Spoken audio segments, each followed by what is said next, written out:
Bonjour et bienvenue dans Gaspard Navigue, un podcast où j'interviewe des gens ou, en cas de confinement, je documente mon quotidien. Je suis Gaspard, votre hôte, bienvenue à bord. Aujourd'hui, dans ce 4e épisode hors série spécial confinement, on parle rêve, dégâts des eaux, sport et différentes manières de rester calme.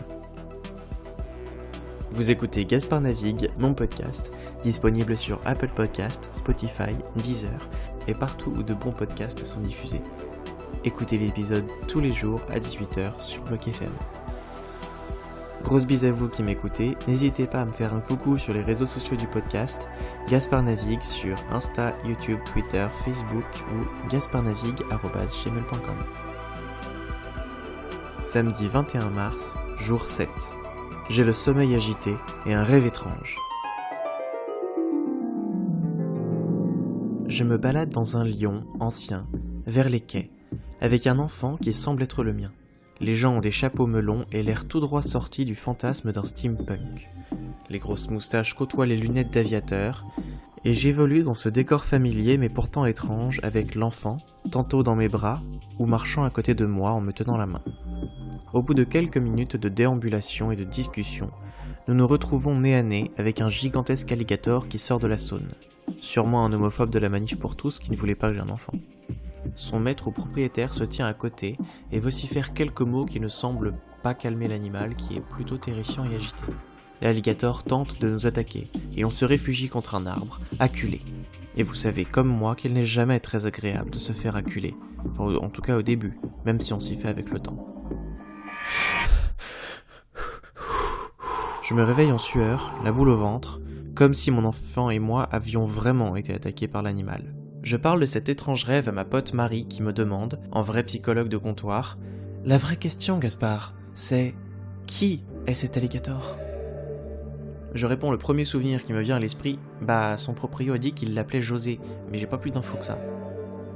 Si j'avais été Carrie Bradshaw, je me serais dit « Je ne peux m'empêcher de me demander de quel José j'essaye de fuir.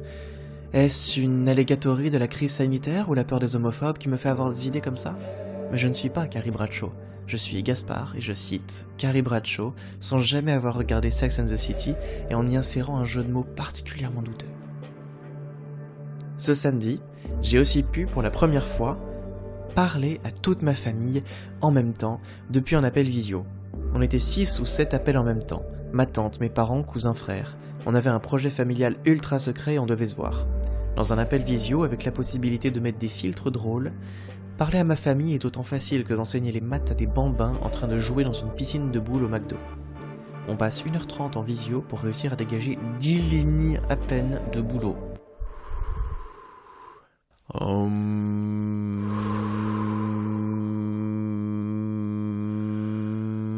Aïe. Ah, mais ça marche plus, ça. Bon, faut que je trouve une autre technique. Trouvez un endroit calme où vous pourrez vous asseoir et méditer sans distraction. Voilà. Là, c'est mieux. Un peu de calme. Pas de télévision, pas de téléphone. Restez avec vous-même. Dimanche 22 mars, jour 8. Je décide de me reprendre en main. Je me réveille plus tôt que Pierrick, ce qui arrive tous les matins, mais surtout, je me lève. Je laisse ma petite Madeleine dans son emballage et je m'extirpe hors du lit pour commencer la journée. Je prends une veste, mon portefeuille, une autorisation et je fonce acheter du pain au chocolat et palmier. Sur le chemin du tour, je croise, assis sur une chaise dépliante, un homme qui semble perdu dans ses pensées. Je l'interpelle pour lui demander s'il manque de quelque chose. Je tenais 4 baguettes, j'aurais pu lui en offrir une. L'homme leva la tête, me regarda, et c'est là que l'odeur d'alcool arriva à mes narines. Il me sourit, m'assura que tout allait bien, et qu'il marchait jusqu'à son box de meubles pour y rester confiné, et qu'il avait pris une petite pause pour boire ses bières. Il est 9h, on est dimanche. Puis l'information capitale arrive à mes oreilles. Il se confine dans un box. Pas d'eau courante, pas d'électricité, pas de sécurité. Face à une situation qui ne devrait même pas exister dans le pays des droits de l'homme, je prends congé et finis les quelques mètres qui me séparent de l'entrée de l'immeuble. De retour à l'appartement, je presse 4 oranges, fais du thé, prépare les assiettes du petit déjeuner pour manger sur le comptoir face à la vue sur Lyon. Pierrick me rejoint et m'embrasse, les yeux encore embrumés d'un sommeil profond. La journée se déroule calmement. J'appelle mon pote Clément pour parler de Drag Race, de nos vies, du confinement, de plein de choses. J'en ai discuté hier soir avec un pote qui lui en ce moment bosse chez Chronopost dans le cadre d'une mission intérim qu'il a commencé il y a un petit moment et puis du coup il s'est retrouvé embringué dans le schmilblick. Donc c'est vrai qu'il fait partie des gens. Donc lui n'est pas livreur, il est au dépôt. Et concrètement, niveau mesures sanitaires, ils en sont à des années-lumière. Putain. Tant pour les livreurs que pour eux.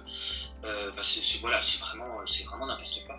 Et il va me parler des répercussions économiques et surtout sociales et du fait qu'on n'est pas tous logés à la même enseigne par rapport à cette crise. Que concrètement pour beaucoup de boîtes, je te fais un schéma un petit peu rapide, que concrètement pour beaucoup de boîtes, toutes les personnes avec des postes un petit peu importants faisaient du télétravail ou étaient partis se réfugier en maison de campagne. Ouais. Mais tous les gens avec un poste précaire, eux sont toujours au front, par exemple pour les banques, ce genre de choses. Et j'ai dit très rapidement à mon pote, je lui ai dit écoute, très honnêtement, j'ai totalement conscience qu'on n'est pas tous logés à la même enseigne, de la même manière que certaines personnes ont pu s'arrêter de travailler en sachant que dans les mesures que le gouvernement propose, ils seront, qu'il y aura une compensation pour pâtir de perte de revenus. Et qu'il y a d'autres gens qui ne peuvent pas se le permettre pour x et y raison. Moi, mes deux parents sont indépendants. C'est vrai que, père qui en l'occurrence facture, un des établissements scolaires, des écoles dans lesquelles il travaille, ils ont littéralement rompu son contrat il y a une semaine, en lui disant, on vous paye pas en fait. Sauf que comme il est intervenant et que du coup il facture, ça ne s'inscrit ni dans un chômage partiel, ni dans rien du tout. En fait, il est juste pas payé.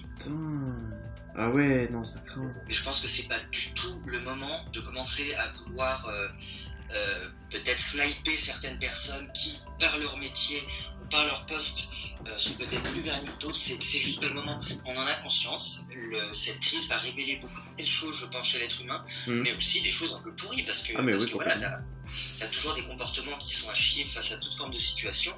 Donc on le sait et je pense que c'est juste pas du tout le moment de commencer à se tirer dans les pattes pour savoir qui est le plus verni dans cette situation. Essayer de faire le meilleur avec ce qu'on a sous la main, je pense que c'est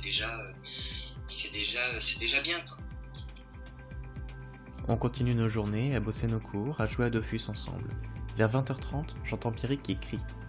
Je me précipite dans la cuisine pour voir que, pour la deuxième fois en 2 semaines d'habitation dans notre nouvel appartement, de l'eau fuit dans la cuisine. C'est reparti. On enlève le four, le lave-linge, on répare encore la même canalisation pour la 2e fois. Je vous épargne les tensions et les engueulades mutuelles, à défaut de pouvoir engueuler la canalisation. La crise est endiguée, j'attaque la vaisselle qui est restée dans l'évier pour sentir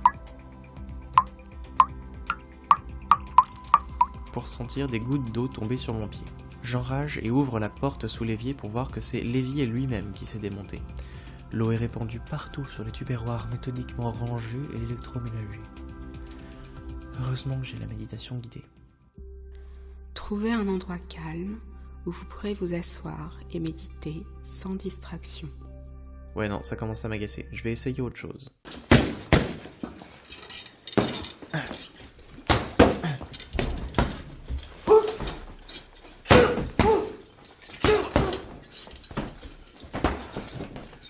Non, ça marche pas.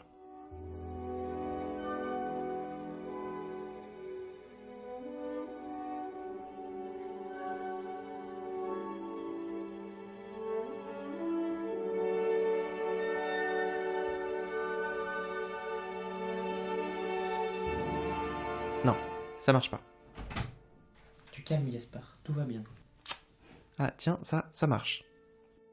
Lundi 23 mars, jour 9. C'est une journée productive. J'arrive enfin à avancer dans les dossiers de cours, l'université s'est réveillée et mise à l'heure du confinement. Chapeau au corps enseignant et administratif qui a réussi à se concerter et à proposer une solution malgré un serveur qui crache et des moyens qui sont ce qu'ils sont quoi. Mais bon, faut comprendre la France. Le risque nucléaire est plus important que l'éducation du futur du pays. Il vaut mieux augmenter le budget de l'armée de 1,7 milliard d'euros dans la guerre, plutôt qu'augmenter le budget des universités ou de l'éducation en général. Je veux pas faire du pacifisme de base, on a besoin d'une armée, on a besoin d'être protégé, tout le monde a déjà fantasmé sur un uniforme, mais investir plus dans la guerre et l'économie au détriment de l'élévation morale, intellectuelle, personnelle, physique des habitants d'un pays, c'est pour moi le signe d'une civilisation décadente qui ne prend soin que d'elle-même, plutôt que des personnes qui la composent. Cet après-midi, je me lance enfin. Je fais du sport à la maison. Je lance une playlist YouTube avec plein de vidéos d'échauffement, cardio, abdos, étirements. Je me prends pour Jane Fonda dans les années 80, je suis le roi de l'aérobic. Je transpire enfin pour la première fois depuis le début du confinement.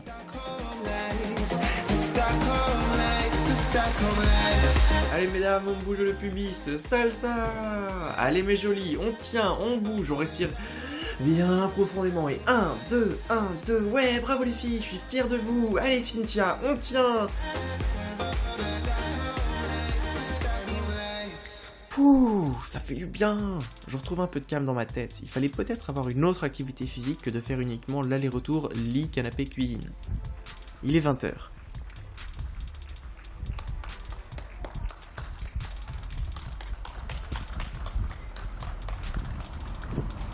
Depuis la fenêtre, on entend le quartier en émoi pour le corps médical. C'est beau, on les rejoint à l'instant.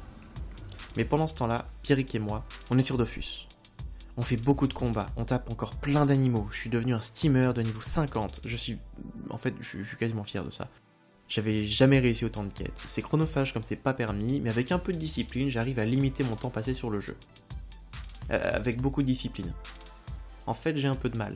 Quand je commence à y jouer, j'y reste en général entre 2 et 3 heures.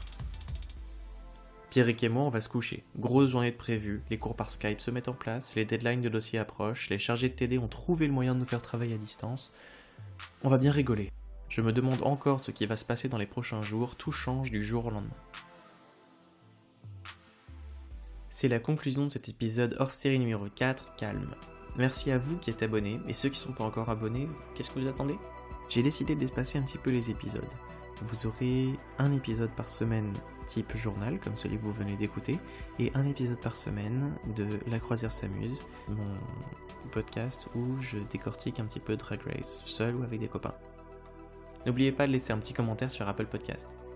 Je tiens à remercier les copains et auditeurs de Bloc FM, j'espère que vous appréciez ces moments qu'on passe ensemble, cœur sur vous et vos familles. Vous venez d'écouter Gaspard Navigue, mon podcast, disponible sur Apple Podcast, Spotify, Deezer et partout où de bons podcasts sont distribués. N'hésitez pas à me faire un coucou sur les réseaux sociaux du podcast, Gaspard Navigue sur Instagram, YouTube, Twitter, Facebook ou gasparnavigue@gmail.com.